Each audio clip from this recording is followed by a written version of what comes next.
नमस्कार। आज हम एक ऐसे लेख पर बात करने वाले हैं जिसने मुझे वाकई सोचने पर मजबूर कर दिया। इसे लिखा है डॉक्टर भाविन कुमार शांतिलाल वसावा ने और ये लेख प्रधानमंत्री नरेंद्र मोदी की देडियापाड़ा और देवमोगरा यात्रा के बारे में है। हाँ, जो आदिवासी गौरव दिवस पर हो रही है। बिल्कुल। और ये दिन भगवान बिरसा मुंडा की 150वीं जयंती के मौके पर मनाया जा रहा है, तो ये अपने आप में ही बहुत खास है जी। लेकिन इस लेख में एक ऐसा सवाल पूछा गया है जो मेरे दिमाग में अटक गया है। अच्छा। सवाल ये है कि इतिहास की किताबों में एक ताकतवर आदिवासी राज्य वसावा राज्य सागबारा, इसका जिक्र क्यों नहीं मिलता? एक बहुत जरूरी सवाल है। हमें अपने ही देश के इस गौरवशाली इतिहास के बारे में क्यों नहीं पढ़ाया जाता?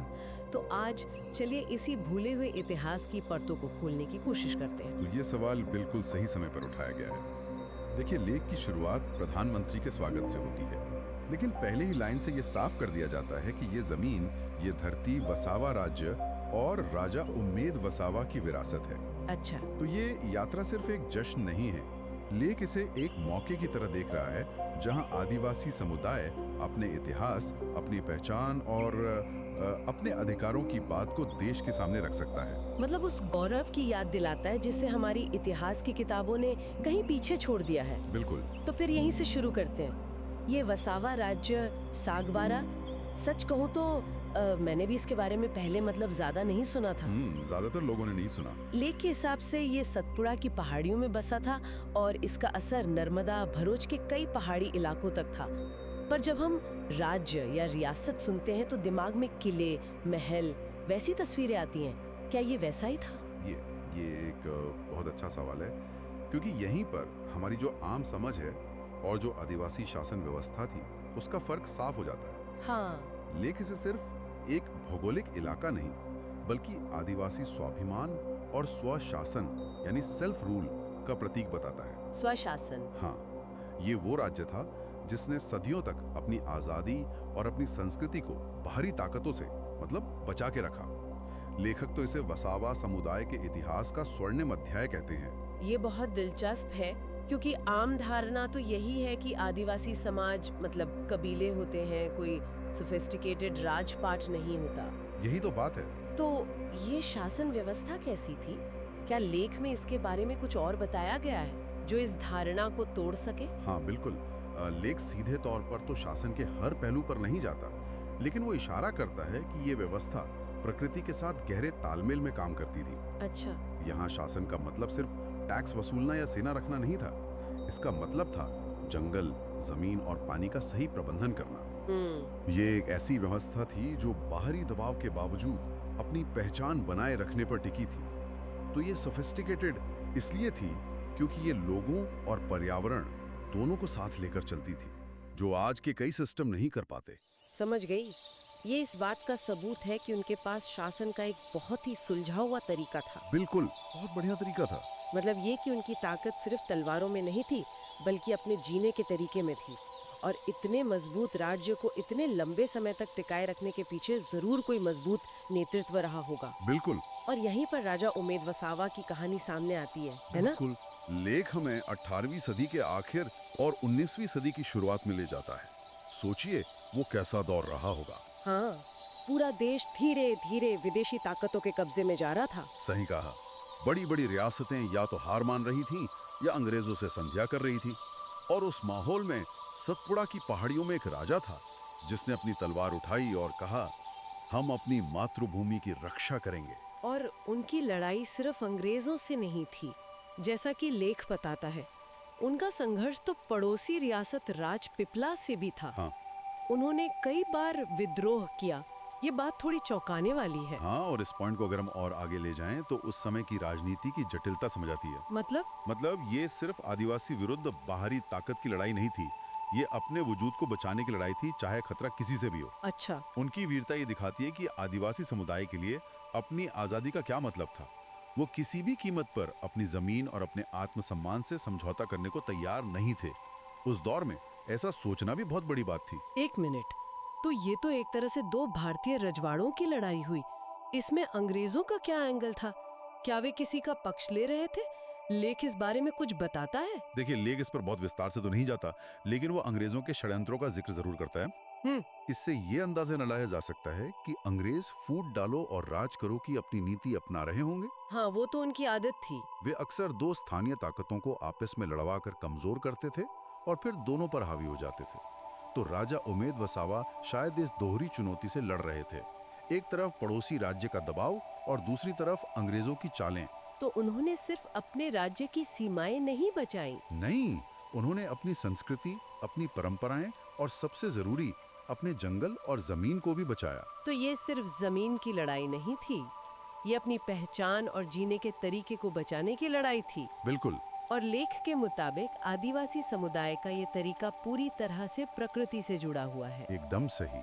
लेख में एक बहुत खूबसूरत बात कही गई है। क्या? वो कहता है कि आदिवासी समुदाय में भले ही कितने भी अलग अलग कबीले हों, सबकी अपनी बोली हो, अपने रीति रिवाज हों, लेकिन एक धागा है जो सबको जोड़ता है और वो है प्रकृति से उनका रिश्ता। खुद को प्रकृति का मालिक नहीं बल्कि उसका एक हिस्सा मानते हैं, एक रक्षक। प्रकृति के रक्षक, ये सुनने में बहुत अच्छा लगता है, लेकिन क्या ये सिर्फ एक रोमांटिक विचार है? नहीं, लेख के हिसाब से ये एक ऐतिहासिक सच्चाई है। लेखक एक बहुत तीखा विरोधाभास सामने रखते हैं। कैसा विरोधाभास? वो कहते हैं कि जब पूरी दुनिया विकास और तरक्की के नाम पर जंगलों को काट रही थी, तब आदिवासी समुदाय उन्हें बचाने के लिए अपनी जान दे रहा था। और आज भी ये लड़ाई किसी न किसी रूप में जारी है। हाँ, बिल्कुल। लेख के मुताबिक यही उनकी असली पहचान है, यही उनका असली गौरव है। उनका अस्तित्व ही पर्यावरण के संरक्षण से जुड़ा हुआ है। ये पढ़कर वाकई अफसोस होता है और यहीं से शायद लेख का रुख बदलता है। इतनी गौरवशाली विरासत के बावजूद लेख एक कड़वी सच्चाई का भी जिक्र करता है और ये पढ़ना थोड़ा मुश्किल है। हाँ, क्योंकि ये कहानी सिर्फ वीरता की नहीं है बल्कि सदियों से हो रहे अन्याय की भी है। लेख बहुत साफ शब्दों में कहता है कि आज़ादी के बाद भी आदिवासी समुदाय के साथ अन्याय होता रहा। उन्हें जो संवैधानिक अधिकार दिए गए थे वो भी उनसे छीने गए। उनकी जल, जंगल, जमीन और खनिजों पर बाहर के लोगों ने कब्जा किया। हाँ, ये एक ऐसा दर्द है जो आज भी महसूस किया जाता है। और शायद सबसे बड़ा अन्याय, जैसा कि लेख कहता है, उनके इतिहास को ही मिटा देना है। ये तो किसी की पहचान की जड़ पर हमला करने जैसा है ना? बिल्कुल। जब आप किसी समुदाय से उसकी कहानी छीन लेते हैं तो आप उसे ये महसूस कराते हैं कि उसका कोई अतीत ही नहीं था, कोई योगदान ही नहीं था। और लेख कहता है कि ये कोई गलती से नहीं हुआ, ये एक षड्यंत्र है जो आज भी जारी है। हाँ, ये सिर्फ अतीत की बात नहीं है, ये आज की हकीकत है। और इसी हकीकत को ध्यान में रखते हुए लेख प्रधानमंत्री की यात्रा पर वापस लौटता है। तो एक तरफ तो प्रधानमंत्री का स्वागत हो रहा है और दूसरी तरफ उनसे ये मांगे भी रखी जा रही हैं। ये काफी सीधी और मजबूत बात है। हाँ, और लेख की भाषा देखिए, वो बहुत सम्मानजनक है लेकिन अपनी बात पर अटल है। ये कोई राजनीतिक मांग नहीं है बल्कि अपने अस्तित्व और अधिकारों की गुहार है। लेख अपील करता है कि आदिवासी समुदाय को उनके संवैधानिक अधिकार वापस दिलाए जाएं। और जो सालों से शोषण हो रहा है उसे रोकने के लिए सिर्फ वादे नहीं बल्कि ठोस कदम उठाए जाएं। बिल्कुल। एक तरह से ये याद दिलाया जा रहा है कि आदिवासी गौरव का जश्न तब तक अधूरा है जब तक उनके अधिकारों का सम्मान और उनकी रक्षा नहीं होती। और लेख सिर्फ सरकार से अपील करके नहीं रुकता, इसका अंत एक आह्वान के साथ होता है जो खुद आदिवासी समुदाय के लिए है। सही कहा।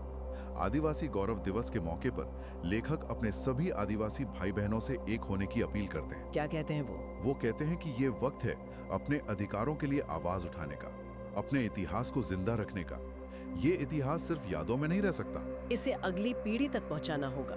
बच्चों को बताना होगा कि उनकी विरासत कितनी महान है। हाँ। और शायद यही भगवान बिरसा मुंडा और राजा उमेद वसावा जैसे योद्धाओं को सच्ची श्रद्धांजलि होगी। बिल्कुल।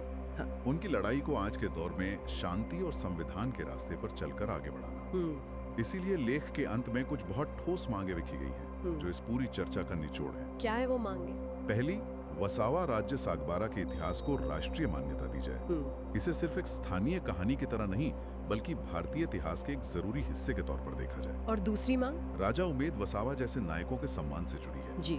उन्हें वो जगह मिलनी चाहिए जिसके वो हकदार हैं। और तीसरी जो मुझे सबसे अहम लगती है वो ये कि हमारे बच्चों को स्कूल की किताबों में ये पढ़ाया जाना चाहिए। हाँ। उन्हें पता चलना चाहिए कि जब देश पर संकट था तो कैसे आदिवासी राजाओं और योद्धाओं ने अपनी मातृभूमि के लिए लड़ाई लड़ी। जब तक इतिहास की किताबों में ये बदलाव नहीं आएगा तब तक ये गौरवशाली अध्याय अधूरा और अनकहा ही रहेगा। तो इस सब का क्या मतलब है? आज की हमारी बातचीत एक ऐसे इतिहास के इर्द गिर्द घूमी जिसे भुला दिया गया है। एक ताकतवर आदिवासी राज्य और उसके एक वीर राजा की कहानी। हमने ये भी समझा कि आदिवासी पहचान किस तरह प्रकृति से जुड़ी हुई है और कैसे वो अपने इतिहास और अधिकारों को वापस पाने के लिए आज भी संघर्ष कर रहे हैं। और हमारी पूरी बातचीत से एक बड़ा सवाल मेरे मन में आ रहा है। बताइए। मैं ये श्रोताओं के सोचने के लिए छोड़ना चाहूँगा। ये लेख से थोड़ा आगे की बात है। जब किसी समुदाय के भूले हुए इतिहास और उसके नायकों को राष्ट्रीय कहानी में शामिल किया जाता है तो इससे देश के अपने अतीत की समझ कैसे बदलती है? बहुत गहरा सवाल है। इतिहास का कौन सा नजरिया तब सामने आता है जब ऐसे अध्याय रोशनी में लाए जाते हैं जिन्हें जानबूझकर या अनजाने में नजरअंदाज कर दिया गया हो।